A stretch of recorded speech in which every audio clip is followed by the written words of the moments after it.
Hello everyone, आप सबको नमस्कार और प्रणाम है। एक बार फिर से स्वागत है Shambhu study point YouTube channel पे।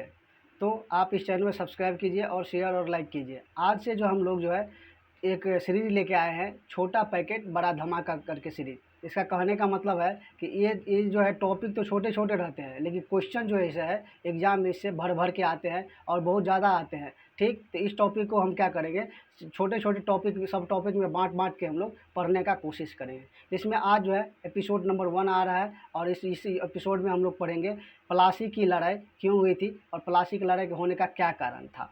और ये जो इस टॉपिक को पढ़ेंगे ये ओनली हम देखेंगे परीक्षा के पॉइंट ऑफ व्यू से पढ़ेंगे। परीक्षा में पॉइंट ऑफ व्यू क्या रहता है, उसका एग्जामिनर क्या पूछते हैं उसके पॉइंट ऑफ व्यू से पढ़ेंगे। तो इसको पढ़ने से पहले शुरू करते हैं हम लोग। और इसको क्या कीजिए, आप Shambhu study point YouTube channel को सब्सक्राइब कीजिए, शेयर कीजिए और सपोर्ट ज़रूर कीजिएगा। ठीक है, तो चलते हैं हम लोग पढ़ते हैं क्या शुरू हुआ था, कहाँ से। इसकी कहानी की शुरुआत होती है औरंगजेब से। प्लासी की लड़ाई की शुरुआत से पहले हम लोग कुछ कहानी पढ़ते हैं औरंगजेब से। औरंगजेब की जब मृत्यु हो जाती है 1707 में, जब मृत्यु होती है तो उससे पहले से ही देखिएगा तो मुर्शिद कुली खां जो है बंगाल क्षेत्र में दीवानी अधिकार लेके रहता है। कौन सा अधिकार में? दीवानी का अधिकार में लेता है। अब बंगाल क्षेत्र कहिएगा तो बंगाल के बात कहिएगा तो पहले का बिहार, अभी का बिहार पूरा हो गया, बंगाल हो गया, उड़ीसा हो गया और झारखंड। इतना बड़ा राज हुआ करता था, प्रांत हुआ करता था। तो उसमें दीवानी अधिकार किसके पास था? तो वो था मुर्शिद कुली खां के पास। जब औरंगजेब की मृत्यु होती है तो मुर्शिद कुली खां जो है दीवानी अधिकार के साथ साथ सूबेदारी अधिकार भी अपने हाथ में ले लेता है और बंगाल पे क्या करता है, वो शासन करने लगता है। तो शासन करने लगता है। उसके बाद आता है 1717 का टाइम। 1717 के टाइम में देखिएगा फर्रुखसियर जो है मुगल बादशाह बनते हैं और ये क्या करेंगे, ईस्ट इंडिया कंपनी को कहेगा क्या कि बंगाल में जाइए और बंगाल में जो है आप फ्री ट्रेड यानी मुक्त व्यापार कीजिए, वहाँ पे जाके कोई दिक्कत नहीं है, आप मुक्त व्यापार कीजिए, लेकिन इसके बदले में हमें जो है बस 3000 रुपया देने का दे दीजिएगा वार्षिक। तो 3000 रुपया वार्षिक फर्रुखसियर को दे देते हैं और बंगाल में जाकर east India company free trade करते हैं। ठीक, तो ये मुर्शिद कुली खां का टाइम कब से कब रहता है? 1700 से लेकर के 1727 तक रहता है।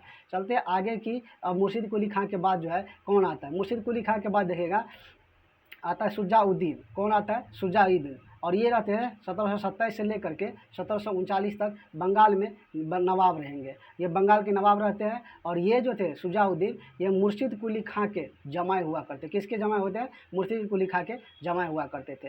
मुर्शिद कुली खां के जमाए कौन हुआ? शुजाउद्दीन। लेकिन शुजाउद्दीन का जो बेटा होता है सरफराज। कौन होता है? सरफराज। शुजाउद्दीन का बेटा सरफराज होता है। और ये रहते हैं 1739 से लेकर के 1740 तक जो है ये बंगाल के नवाब रहेंगे। क्या रहेंगे? बंगाल के नवाब बने रहते हैं। और ये सरफराज जो थे शुजाउद्दीन का क्या था? शुजाउद्दीन का बेटा था।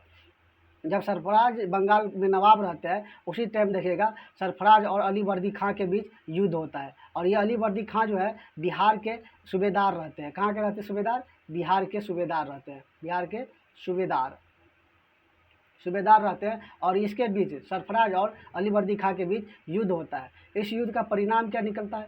इस युद्ध का परिणाम की बात कीजिएगा कि अली वर्दी खां क्या करता है, वो युद्ध जीत जाता है। युद्ध होता है तो अली वर्दी खां युद्ध जीत जाता है। जैसे युद्ध जीतेगा तो वो क्या होगा, बंगाल का नवाब कहलाने लगेगा। तो ये पहले अली वर्दी खां देखिएगा 1740 से लेकर के 1756 तक रहते हैं। और ये पहले जो है बिहार के सूबेदार हुआ करते थे। क्या हुआ करते थे? बिहार के सूबेदार हुआ करते थे। इसने क्या किया था, सरफराज से युद्ध किया। और अली वर्दी खां, किसने युद्ध किया? सरफराज से युद्ध करता है अली वर्दी खां और बंगाल के नवाब बनते हैं। युद्ध करने के बाद क्या होता है, युद्ध जीत जाता है। और उसके बाद क्या होता है, अली वर्दी खां जो है बंगाल के नवाब बन जाते हैं। देखिएगा अली वर्दी खां के टाइम में कुछ काम जो हुआ, युद्ध हुए थे 1751 में मराठा के साथ युद्ध होता है। और 1751 में जब मराठा और बंगाल में युद्ध होता है, बंगाल की तरफ से अली वर्दी खां युद्ध करते रहते हैं। तब क्या होता है, बंगाल में हार जाते हैं। मराठा से क्या होते हैं, मराठा से हार जाते हैं।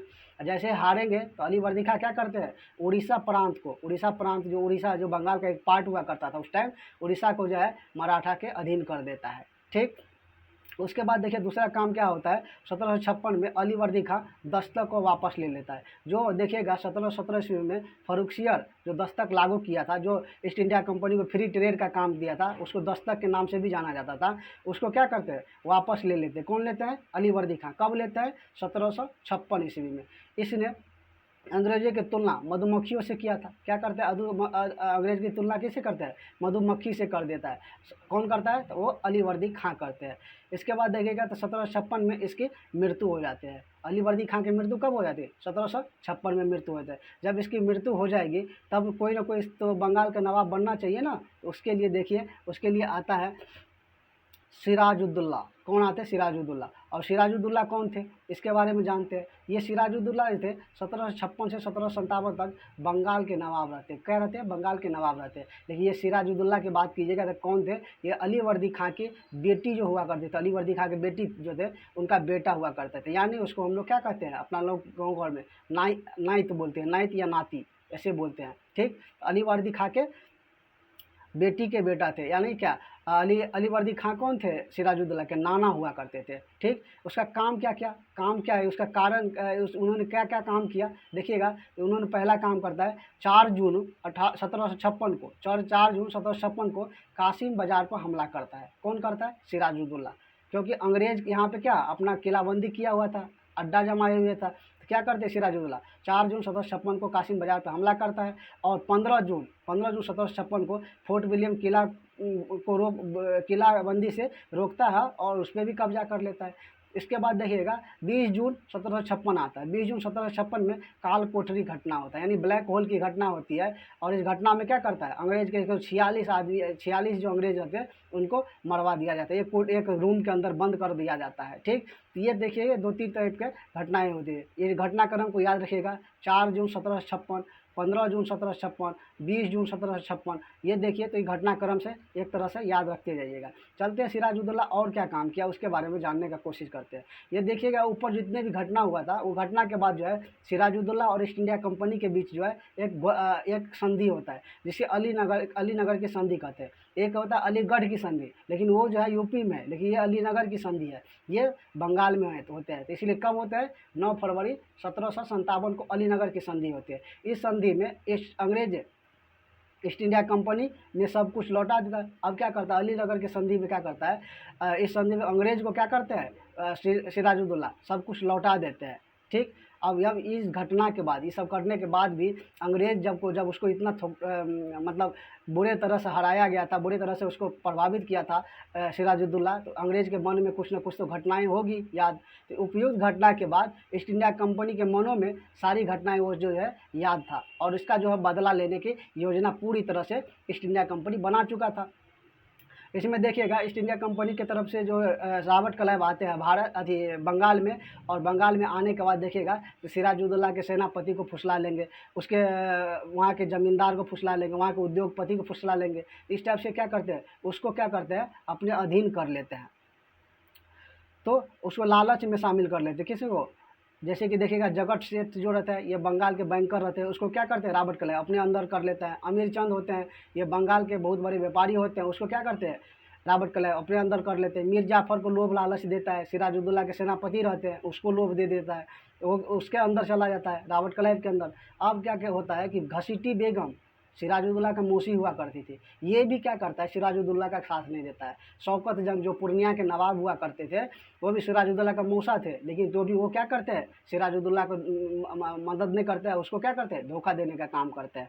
इन सब कारणों के बाद देखिएगा तो बंगाल में जो है एक युद्ध का छिड़ाव हो जाता है। उपयुक्त घटना के परिणाम होता है प्लासी की लड़ाई। क्या होता है, प्लासी की लड़ाई।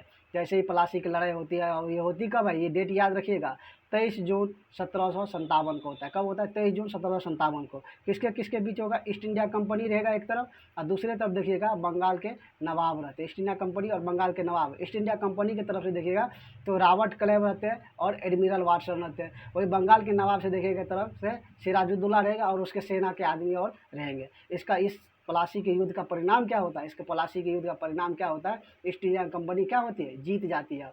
और ये जैसे ही ईस्ट इंडिया कंपनी जीत जाएगी, बंगाल में देखिएगा जीतने के बाद जो है भारत यानी बंगाल कहिए, भारत में बंगाल कहिए, बंगाल में व्यापार विस्तार के साथ साथ क्या करता है, वो राजनीतिक विस्तार भी करने लगता है। कौन कर लेता है, ईस्ट इंडिया कंपनी। ठीक, तो यहाँ से देखिएगा कि भारत में क्या क्या करने लगा ईस्ट इंडिया कंपनी या बंगाल में, कि वो पहले तो व्यापारिक काम करता था, लेकिन अब क्या करने लगा, व्यापारी के साथ साथ अपना राजनीतिक विस्तार राजनीतिक भी करने लगते हैं भारत में 1757 की क्रांति या प्लासी के युद्ध के बाद। तो इस लेक्चर में हम लोग इतना ही रखेंगे। तो इस वीडियो को देखिए और इसको इससे जितने भी जुड़े हुए टॉपिक है उसको उसी टाइप से हम लोग क्रमबद्ध तरीके से बनाते जाएंगे। और इसमें जितने भी पॉइंट हमने दिए हैं वो सारे के सारे देखिएगा, कहीं ना कहीं एग्जाम में पूछा हुआ है। तो इस चीज़ को ध्यान रखिएगा और इस चीज़ को पढ़ते चलिएगा और एक नोटबुक बना के उसमें लिखते चलिएगा। बहुत बहुत धन्यवाद। आज के लिए इतना ही, मिलते हैं फिर अगले दिन।